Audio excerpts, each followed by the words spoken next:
right, everybody. Welcome to Mid America Dirt. I'm Skip, and I am really excited to be joined by Mr. David Gibson from Ash Flat, Arkansas. How are you doing today, Doing sir? good. Doing good. Good, good deal, man. I'm super glad to get you on here. I'm glad you commented on one of my videos. I think it was Larry What? Shaw, and I saw David Gibson. I asked you, if you're Yeah. G2, Actually, was the first comment I've because ever made on any post or anything like that. But Larry had said something in the interview that that it kind of compelled me to reach out and let him know how much he did mean to some of us racers that I started with Larry's car. It was the first jig car I'd ever had, and then we kind of moved away into some other cars, and then I was able to run one of his Shaw rocket cars toward the end of my racing. So I thought it was kind of come full circle, and listening to his interview kind of brought those memories back around.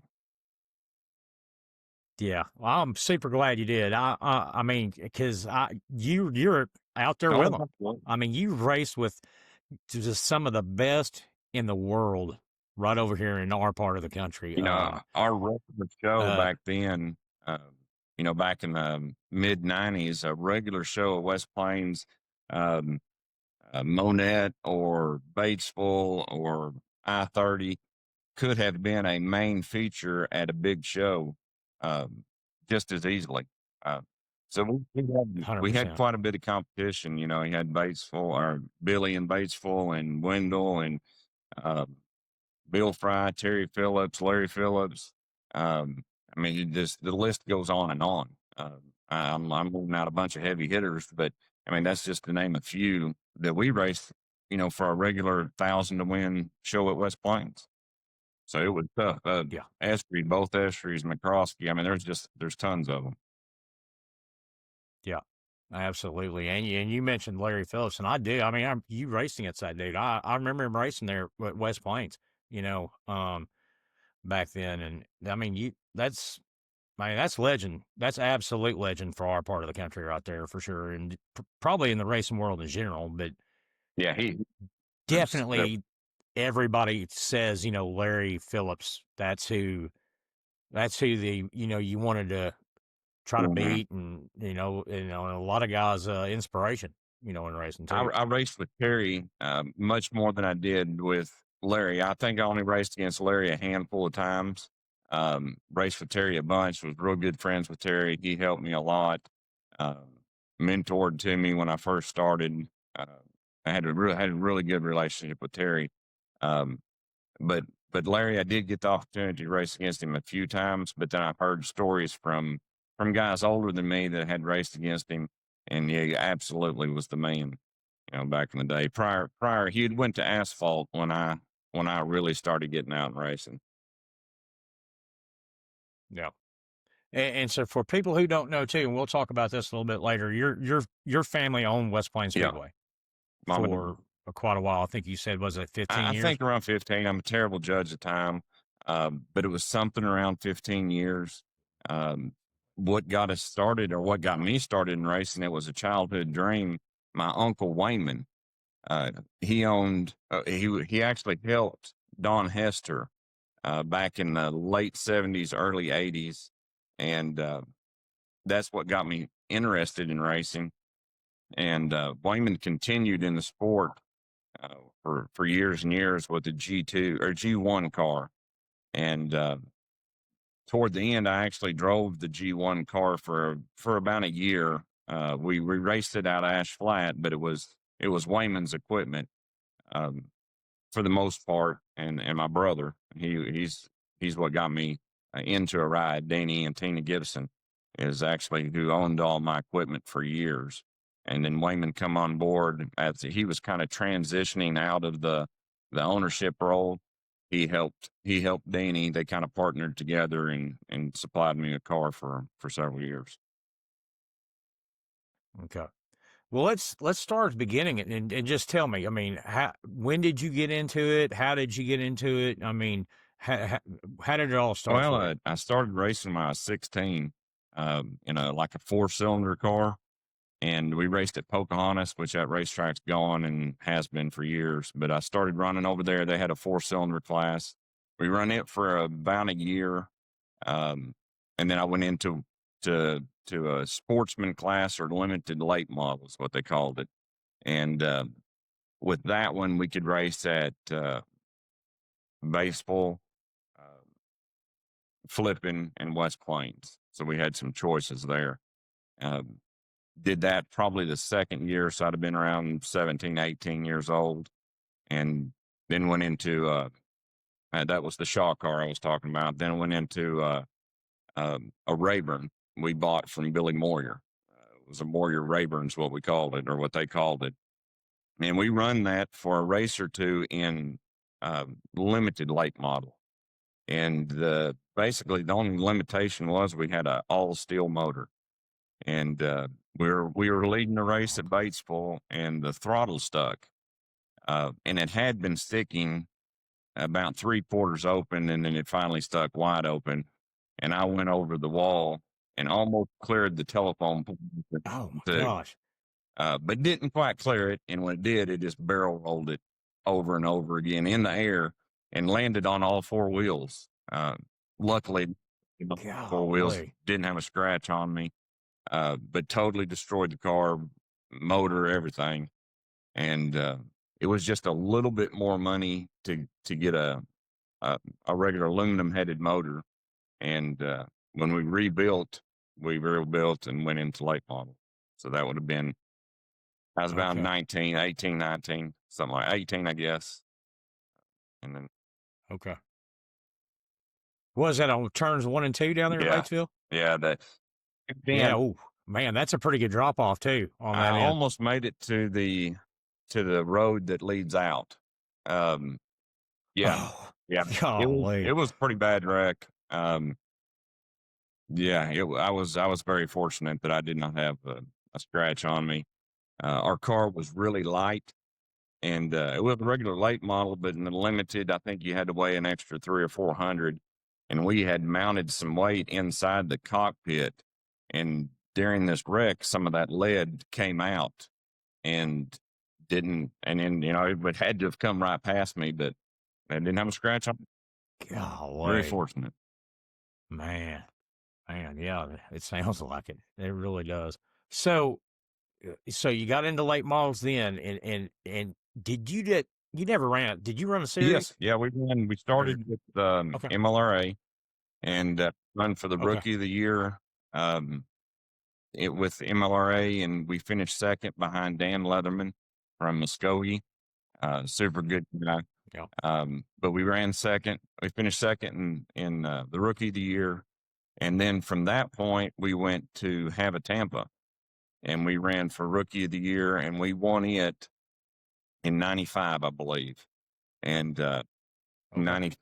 95, and then 96, we ran Tampa again, but more of a limited schedule. We didn't hit all the races. My rookie year, we raced every race. 95, 96, we ran mostly Tampa and some MLRA. And then we points race, UMP, like the Hill Tour, the one 30 days in a row. We did that a couple of times. How'd you like that? It was tough. The first few times, didn't make it very long, just maybe a week or so, and tucked our tail and came back to Arkansas. But I did do it. One year, I know for sure I did all of them. It was tough. I mean, it's a lot of sleepless Is it? nights. Just the It earns the name. yeah, you prayed for a rain out whenever you could get a decent night. But we always had good equipment. Danny and Tina made sure that I had the best equipment on the market, so that helped a bunch. We were pretty decent points racers. Never did put up a whole lot of wins, but we could always run competitively. And that probably had more to do with the equipment Danny put me in than it did my ability. I always had good equipment, and so we had a pretty good points racing setup. We finished most races that we finished. We're Yeah. pretty fortunate on we didn't tear up a whole lot of equipment.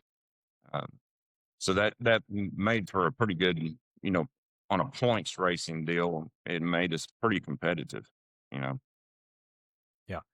Well, I mean, winning Rookie of the Year and Tampa, back in we got that's a this big deal. I mean, Kenny Merchant ran that year. Marshall Green, C.S. Fitzgerald. He is from up in West Virginia. Um, it seemed like there was another one that ran that year, but we were very competitive. But so for people who don't know that Tampa, is that the precursor for Lucas, yeah, the Lucas yeah, series? yeah, I think it I turned think into it that. is. Yeah. Yeah, I mean, there's a lot of. I mean, I've heard about some of the races. I mean, and that stuff. I mean, I'm pretty sure I've watched some. Do you remember racing a Tampa race at Muskogee ever? Yeah. I'm Seemed pretty like sure we did go they've had Muskogee. I one there. raced Muskogee quite often. That was probably one of the first racetracks that I went to outside of, say, Flippin or Batesville, West Plains. That was my first big road trip, I guess, was you do like Muskogee, Fort Smith, and Monette. And it would be like a 3-race weekend. And I always enjoyed that. I loved Muskogee. That was a all out racetrack. I always enjoyed it. Uh, Never won one over there, but we ran up toward the front most of the time over there. Yeah. Yeah, that's a big old track over there. Big old track. So track style wise, um, I'm going to ask you what your favorite track is. I hope I know the answer, but what's your favorite track that you ever ran on? Well, I mean, mom, dad owned West Plains. It's a great surface. And I did win a few races up there. Um, you know, I-30, for as much as I didn't like going to I-30, um, we always ran well there. One year in Mars, the series that Mooney used to run, uh, Mhm. one year we ran there 3 times. I won twice and finished third the other time. Um, Oh, they had to man. have a Tampa race there, and we did well at it also. Um, What was it about that you think you did so good, Yeah. or It you're was a so good bull there? ring, which was normally not what I would have picked for myself. I like the all out bumping the cushion, brushing the wall type stuff, and I-30 was the polar opposite. You hug the hub, um, had to shut it down early. Uh, but I'm really not sure what fit my style well there. But we had success. It tested my patience. You could not overshoot the corner. You had to shut it down early, and typically I would run into the corner, probably overshoot most corners in hindsight, but I would run in hard. Um, and you definitely couldn't do that. And for some reason, I understood that at that point and would always shut it down and hug the bottom. And we did pretty decent. Okay. So let's talk about West Plains. I've oh man, hell, I've talked to a lot of people that love that Um, track. Um, yeah, it was when did your parents bought that, right? So they bought that, when was it, 93 or it's somewhere in been around there? Or? 93. And I raced up there prior to when the Ball brothers owned it. And prior to having the wall, they had a front straightaway wall. When mom and dad bought it, they put a wall all the way around it. Um, really didn't change the shape of it. Uh, I think dad may have at some point put a little more banking in it. Um, he did work on the banking of the racetrack a little bit while he owned it. He had some thoughts on what would make it better, and obviously, if you can go off the racing, it did. Worked really Yeah, hard at it. That was something people didn't realize. He worked up there year round. He was there at yeah. least 6 days a week, if not 7. And he spent a lot of hours there hauling dirt, uh, sifting dirt, uh, prepping the racetrack for winter. He would cut terraces in it to keep erosion down. Yeah, he did a lot of work Okay. there. I mean, if you wanted to, Wow. So he worked on it oh, himself. absolutely. Yeah, now he did have help some of the So big shows. He had some folks that would right. help him, but most of the track prep was done by him. Yeah. So what is it about that track? I mean, was it just how hard he worked it? Was it the composition, or why do people love that surface so And much? the surface that clay uh, made for a when it was heavy, it was really heavy and fast. And his prep had a really good base. That's what he would talk about. He wanted a good firm base to start with, uh, and the amount of moisture he would uh, spend a lot of time making sure the track was the right amount of moisture top to bottom, so that the bottom wasn't overly fast when the top had dried out. And he spent a lot of time and testing to figure that out, and he had a good grasp on it. I mean, he could, especially on a multiple day show, he'd have a track where you could run a medium or middle, top, bottom, and be just as quick.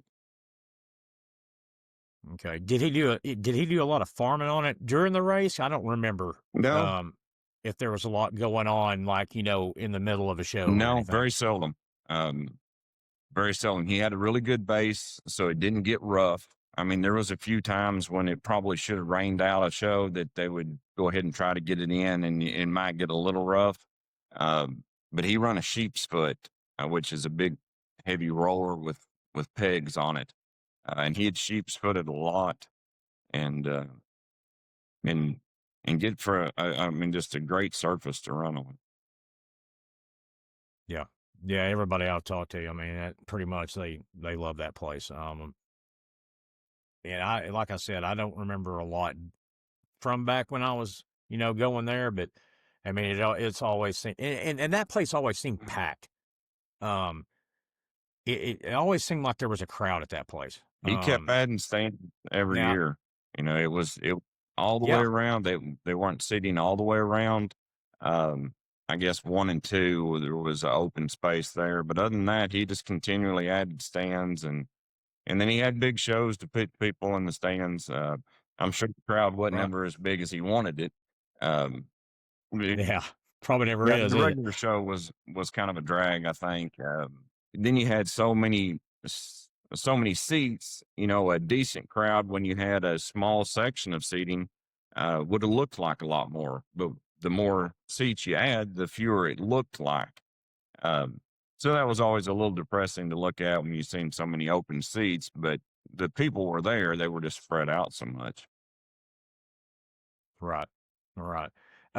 So did they start the Show Me Yes. 100? Yep. Um, I Okay, think that was probably around 93 was the first one. I think, uh, and I really I think you're remember, right I on that don't one. remember if I made the first one or not. I think I did. I made a few of them, but I really didn't excel at West Plains, like you think I would. Uh, but we did have some success there, um, on the bigger shows, but there was some that we ran the big wings on the side, uh, like a brung what you brung type deal, and I did Yeah. pretty good at those. I like those. We won. We won a 5,000 to win up there, and may have finished. He did that a couple of years, and we had pretty good success at it. Okay. And so, David, looking back at your racing career, what would you say is the top moment for you? I mean, as far as big wins, those outlaw wins there. It wasn't an outlaw of the series. It was a, no rules type race. Um, we did pretty good at those, and those were like 5,000 to win. I won a race down at Volusia County during Speed Week. That was actually driving Wayman's car, the G1 car. That was a big win because he had just come on board with us that winter, and it was in January or February, whenever that was. Uh, so he just come on board with us, and we put it in a victory circle. That was pretty cool.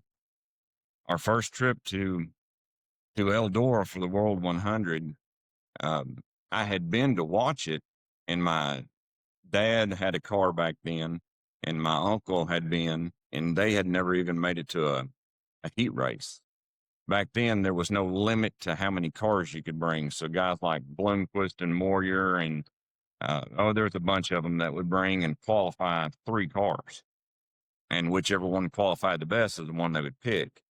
You didn't run. Wow. You Okay. didn't run in the top, or didn't qualify time trial in the top 136 or something. You didn't even make it to a heat race. Well, we made it to a heat race, Golly. and through couple of accidents in the heat race, we had started like 6th row, um, 5th or 6th row. And by the time they wrecked most of them out, I started single file for the start of the heat race by myself. They had went from a double file start. They would try maybe 4 or 5 times to start double file. And if it didn't work or resulted in a caution, they would go single file. Well, it just so happened the 4 cars in front of me had wrecked out, so it moved me to the front row, and we started single file. So I made my first race at the World 100, and then we ended up running 6th. Uh, Oh wow, man, that is yeah, pretty. and That's I was good. pretty young. I was probably I don't know if I was 20. I might have been 20. I don't know. I hadn't been racing very long. Wow. That was Okay. Do you know what year that was? it'd have been 93 or 94, something like Okay. that.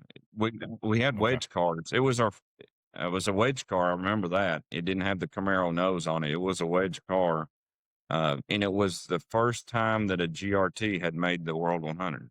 I was running a GRT at that point. So that was big for Okay. Joe Garrison.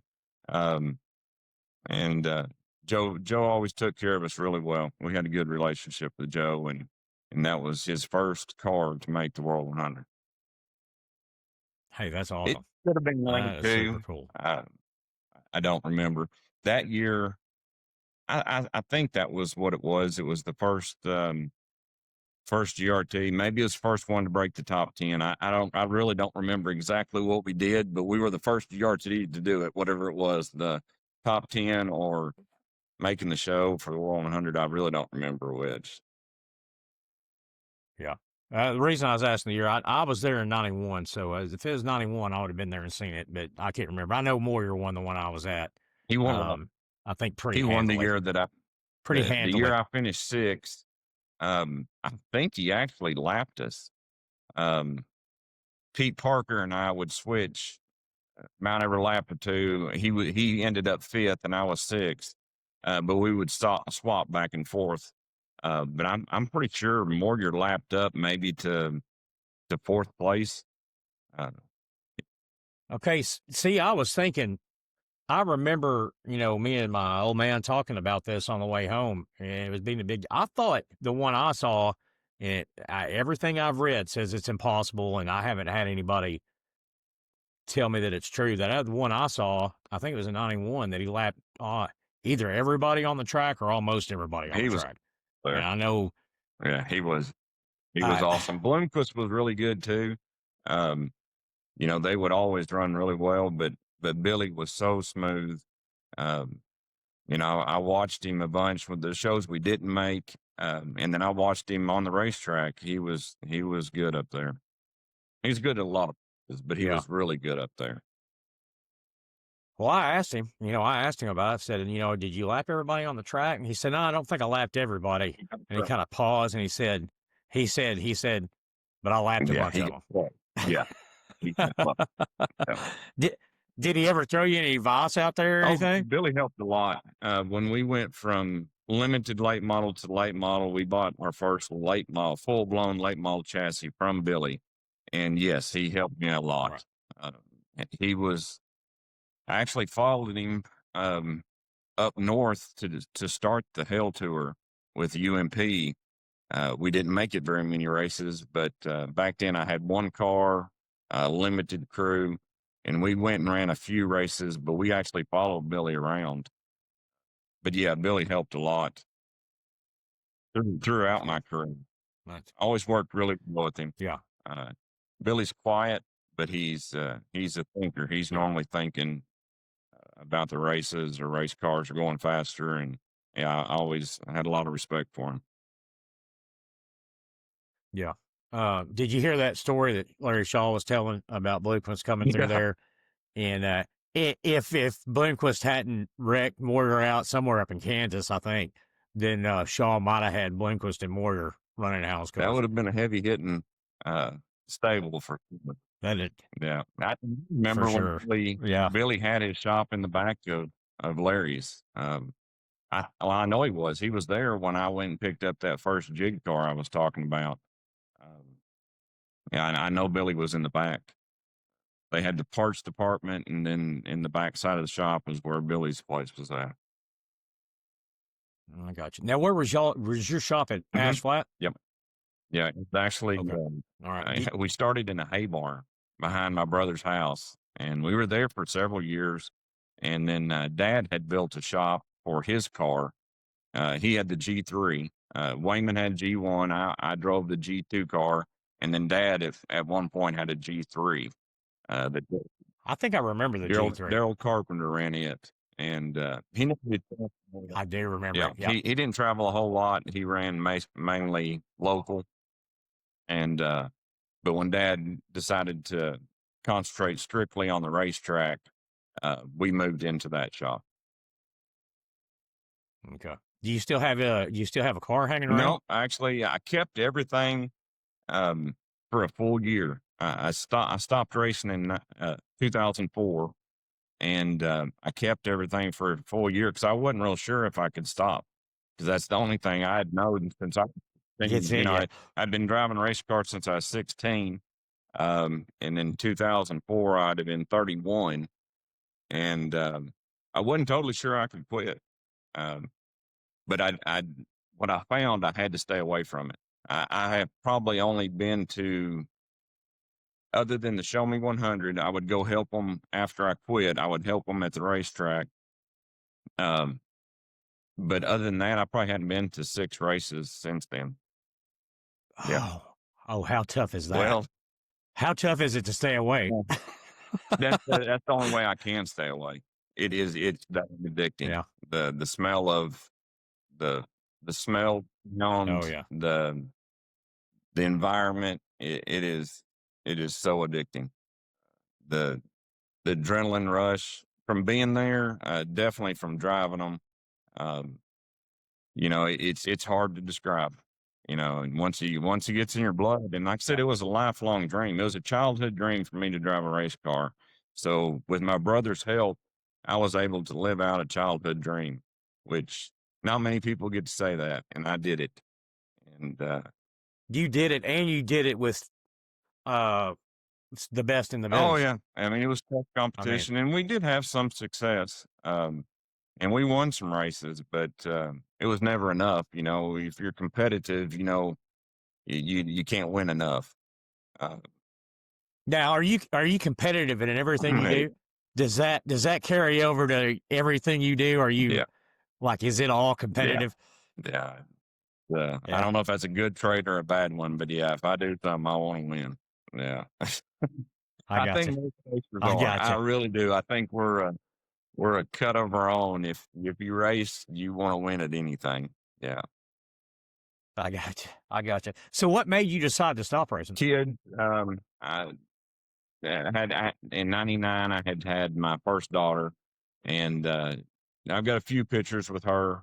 I'm looking at one here in my office with her when she was probably 4 years old. And I started my own box company in '99. Okay. And that by 2004, it was taking up most of my time. And like I said, it's getting a little older. Those late nights and long weekends started taking a toll throughout the week. And I kind of transitioned out of it. We had went back to running what I would consider as a very limited schedule as far as traveling. We would run some regular shows, pretty, like Batesville, West Plains. But we weren't traveling much at all. We'd run a few Mars races, but we just kind of kept scaling back. I think the last race I run was in, I know it was in Lebanon, Missouri at a Mars race. And the time prior to that, we led most of it. And the next time back, we were struggling. We ended up getting in a wreck. And the only thing I could think was on the way home, I'm tired. I'm gonna have to fix this thing, and I've got a full week of work ahead of me getting home, and it was just I don't know, it's one of those light bulb moments. I was done, you know, I was Yeah. done. Yeah. Did you did you do your setup, or did you have like a setup We guy, had we or had how several good crew guys that had been with us. Gary Harrum, Denny Ford, who worked for Moyer for years, uh, and then Danny, Ron Ritchie, uh, Sean Reed were there with us in the early years. We had really good crew. We had really good equipment. Uh, like I said, that kept us relevant in most races. We had good horsepower and we had good equipment. Um, and we were pretty tight with the car builders, so we had a good relationship with them. That kept us competitive most of the time. Um, you know, the it became more and more advanced as we started I was going to ask you about that. 2000s. Come out with the new shocks. We had run oil based shocks for years, and they come up with the gas charged shocks. I had a hard time with that. Um, dyno sheets. I never could relate what a dyno sheet on a shock meant when I was sitting in the car, or what I was feeling in the car. I never could relate it to a dyno sheet. So that technology Okay. was kind of phasing me out. I didn't have the time to spend on it, number one, and never really grasped it quite well. Mm. Yeah, I mean, because for people who don't know, I mean, you being able to relate what's going on the track and relate that back to getting the setup, I mean, that's a really important part of Oh it. yeah, and shocks became uh, more and more uh, the key to going fast. Um, Watching the new cars, they're so much different than what I remember them being when I ran them. Um, I would like to turn a lap or two in one just to see um, if it feels like it's The as hooked difference. up as it looks. Uh, but I got to give it out to the new generation. We put on some good shows, or the races I was in were very fun to watch. Uh, but these new kids, they're putting on some really good racing. They Yeah. the way they do the slide jobs. Occasionally you'd go to a racetrack where slide jobs were uh, a thing, but now it seems like they're doing it everywhere. The lead changes multiple times. I mean, it's just a really great show they're putting on. Yeah. Yeah, it really is. So let's talk about this now. So you're out of racing, but you got something else going on that I've heard about. And I haven't. It's been a while since I've been down there, and I haven't really seen it. But you're pretty big into Yes, sir. archery, bow Yeah. hunting, right? We did a little deal where we did some competitive archery stuff. I've always been a bow hunter since I was a teenager, and the shop that I used to buy from went out of business. So as kind of just a little side deal, I started Razorback Archery in 2010. So that would have been about 4 years after I quit racing. Um, 5 years after I had sold all my stuff. I was probably going stir crazy, to be honest. And I started this archery shop here, and yeah, in the last 10, 15 years, it's exploded. Yeah, we So that's Razorback Archery, and that's an Agnes, is yeah, that right? that's Agnes, Flat's Arkansas? what we call it. But yeah, Okay, we're in a little community called Agnes, in between Cypress and Flat. Agnes. But yeah, we found a niche there, and uh, it's kind of technical. It's a precision sport, archery is, and I enjoyed that stuff. I enjoyed working on race cars. When I had time, I actually enjoyed the technology of it and the mechanics of it. I enjoyed all of that stuff, and it just got where I didn't have the time to dedicate to it. Yeah. So now you can kind of switch that over to where you can get home a decent time and not have to be gone on the weekend all the time, right? Messing with Yeah, bows. Because all this that, gray hair, you don't recoup like you used to, and oh, I hear you. I got to take my hat off to the older guys that are still doing it, like Billy. He- Oh, no yeah, joke. yeah, he's still competitive and can get it done. Comp Cam's champ. What's that? Comp Cam's champ. Yeah. I mean, he's the point champion for Comp Cams. I mean, that Comp Cams, man, there's some good racers in Mhm. that. Yeah. So yeah, that is cool. But yeah, the bow stuff, it's pretty advanced Mhm. too, right? I mean, I haven't bow hunted a whole lot, but I know, people really get into the bow Mhm. hunting, like their bows and all the stuff. So do you sell all the bows and everything? Are you a Yes, sir. dealer or We're a something? dealer for all the major brands. Actually, I've sold Wendell Wallace a couple of bows over the years. Um, Yeah, I know he's into it. Shannon Babb was a big bow hunter. Back 20 years ago, he lives up north, Iowa, Illinois, somewhere. I'm not sure where Shannon lives, but he killed a monster buck back when people really didn't kill him like 180 inches. He killed one that's 20 Wow. years ago. But yeah, he was a big hunter as Yeah. well. Yeah. Okay. Well, David, I've had you on here for a while, man. Do you have anybody you want to thank or shout out before I We let you had, like I go? said, we had a really good equipment supplied by my brother for years. He was my number one fan, and he made sure that I had good stuff. Mom and Dad helped as well with supplying us with a shop, and then my uncle Wayman, who just recently passed away a few months ago, was a long time dirt fan, car owner. Just absolutely loved it, and he made sure that I got to the races. When I was a little kid, he would take me when I was not even a teenager. Uh, and we would find some dirt races to go to, and that lit the fire. And and being able to to do what your childhood dream was is, that's pretty amazing. Like I said, didn't win as much as Heck I yeah. wanted to, but we were competitive at times, and we did win some races. But you know, uh, I feel a little humbled looking at your other podcast with people I would consider my heroes. Billy and Bill, uh, Ken Essery, Wendell. Those guys that I felt like were a step above me, and I think anybody would agree that watched us back in the day. They were in a league of their own, but we could be competitive with them occasionally. And to be on your podcast is an honor. I appreciate. Hey, no, it's my honor, man. For real, because like I said, I'm glad you commented on that.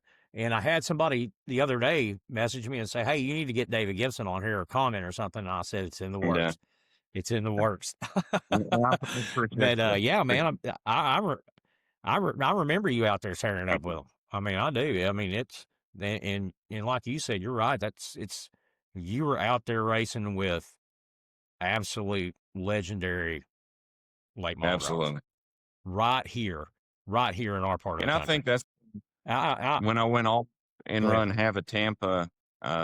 We had not had much experience traveling, but I had raced against some incredibly tough regular shows. So when we went, we Yes. raced mainly out east, um, you know, and they had some good race. Scott won the year that I won Rookie of the Year. Scott won like almost all the races that year. He went on a tear and won maybe 90% of them. But then you did like Earl Golly. Pearson Jr. and no Freddie. There was lots of them. Ronnie Johnson. Um, that were at most of those races. But we were pretty competitive. We ran a lot of consolation. That we were racing on new racetracks every week, um, and we struggled through the heats. We would be in almost all the consolation races, but we'd kind of get it figured out. We would transfer out if we won or ran second or whatever you had to do. So we made all the shows, and by feature, we could normally work our way up. We won the Hard Charger Award which means you qualified terrible and actually made your way up toward the front. So we had Yeah. some success, but that was pretty tough. Going to Alabama and Georgia and uh, East Tennessee and places I had never been, racetracks that Now, did you come home every, during the week every on week, those, or did you stay yeah, going? every week we come back home. Okay. Yeah. Wow. The Okay. next year we ran somewhat of a limited Tampa schedule, and we had made some connections with people. We stayed with Bart Hartman for a week or two. We stayed with C.S. Fitzgerald up in West Virginia, Ray Cook. Um, so we had some connections, so we didn't have to travel back and forth as much. But that rookie year, yeah, we come home every Sunday or Saturday night. Yeah. Man. Yeah, I bet that was tough, I man. think we Just run right constantly back I and think we forth. run right at 100,000 miles that year on our hauler. God, boy. Oof, Yeah, man. it was Yeah. tough. Well, let me. You know what I want to ask you before you go is, so how did the selling the Show Me 100 in West Plains? How did that come about? What made that happen? Dad wanted to have a big race, and he wanted to be unlike any other. He wanted to pay, if he paid 20,000 to win, he wanted to pay 2,000 to start, and that was very unique. Being a car owner, he understood the struggle of going off and not getting paid hardly anything. The Right. consolations probably paid better than most uh, starting positions at big shows. I mean, he'd pay 1,000 to not transfer, and that was very unusual. But being a car owner, he understood how the expense of it, and he wanted to give back to the racer, and he wanted to have a big show in the Missouri's the Show Me State, so he called it Show Me 100, and uh, and it just got bigger every year. How come he sold it? Why did he sell it? He's getting older. He is having some health problems. Okay. We didn't realize it at the time. That last year, when he sold it, that winter he actually went and had open heart surgery. He didn't tell any of it, but he was having Okay. some very severe heart issues, and the wear and tear was adding up on him. He was putting in Yeah, I'd say there's some stress involved stress involved, with and that. then he was working 60 hours a week, and he was 60 something years old, or may have been closer to 70. Uh, so yeah, he was just working himself to death basically. Yeah. But he built something there Okay. that was super cool. It was a great racetrack, and then Legendary. I mean, for real, and then legendary. The track and the show. and then the show lived on, with Lucas Oil. They bought Lucas. the Yep. name, and they've honored mom and dad every year. This past year was the first year that they weren't able to go. Um, I think they had made every one of them up until this past year. Now, what do you know about West Plains now? Do you know who owns that? Do you know the owner and The stuff? Or last I heard, it was Gary Stova. Uh, okay, that's the name I've heard too. with Gary back in the day. Hopefully, hopefully they get that place back up and going. I mean, It'd be a shame. I don't know. Yeah, Yeah, and yeah, it would be. I mean, that place needs to be. They need to be racing on that thing a lot. Did did your family keep the name West Plains Speedway? no, they changed that on their own. Yeah, now it went with the sale. Yeah, the name did. Now Oh, the Show Me 100, Dad had copyrighted it, and he actually sold that to Lucas. yeah. But the racetrack, So I was just wondering why it's not just West Plains Speedway. It's legit or something like that, or I guess now or yeah, something. I don't and know. I think Gary's he did not buy it directly from mom and dad. They sold it out to maybe a group of people, and then they sold it to Okay, Gary. Which I hope I got you. I wish him the best. He's a great guy. Gary's a guy. Yes. Um, I raced against him for years in the Mars series. Um, and yeah, it's good folks, good folks. Okay. Yeah, I've never met him and don't really know very much about him. I mean, but I've heard that name once or twice about who owns it. So I just wanted to see what you thought about that. But Like, I mean, I'd like to. I know they had some storm damage or something, right? yeah, I don't know. Like I said, I've got to stay away from it. I, Oh, that's right. I better stop talking about it. I'd You're gonna go watch a race here before too long. love to go watching it like Little Billy. I remember when I first got into racing, Little Billy was on a little pedal car that they had put a little late model looking body on, and he would ride this little pedal car around Billy's shop, around the real late models, and yeah, he'd come up with stories about him winning races, and he was just a little bitty fella. I mean, 5, 6 years old, and then to see him, Yeah. winning late model races is pretty cool. Uh, Stacy Taylor's another one. His son's running a modified. I'd love to go watch him, but that's a slippery slope. I know some of the guys do it. I've seen that Bill Fry still goes to some races, and I just always figured it was a slippery slope from going to watch to end up in one. So Well, the first time I saw Bill Fry, in person, I saw him over here at Arrowhead. It was this year. I was talking to a guy that had some, I guess they're USRA stock cars. Um, I think that's what class it was. But I was talking to him about it, and he had 2 cars there. I said, "Well, he has some with him." I said, "Your son running this one?" He goes, "No." He said, "Bill Fry's up here hot lapping it for me." I'm like, "Bill Fry's hot lapping this car?" He said, "Yeah, he's on the other side of the trailer over here eating. You want to talk to him?" I said, "Yeah, I'll talk to him for sure." So that's the first time I met Bill in person. I've got video of him, out there hot lapping that you stock know, car. the, So that was pretty cool. That was pretty cool. Bill was fun to race But against, anyway, and an incredibly talented fabricator. Um, Shop was yes, right I believe it. behind GRTs, or when I went into it, it was right behind GRTs. He was a house car for years, and he was a very talented fabricator. He was very impressive. He was welding on a spindle when I was out there in the shop, trying something new, testing something. But he is very, very talented man, and a talented race car Yeah, driver on top yeah, of it. But he was a very talented fabricator. yeah.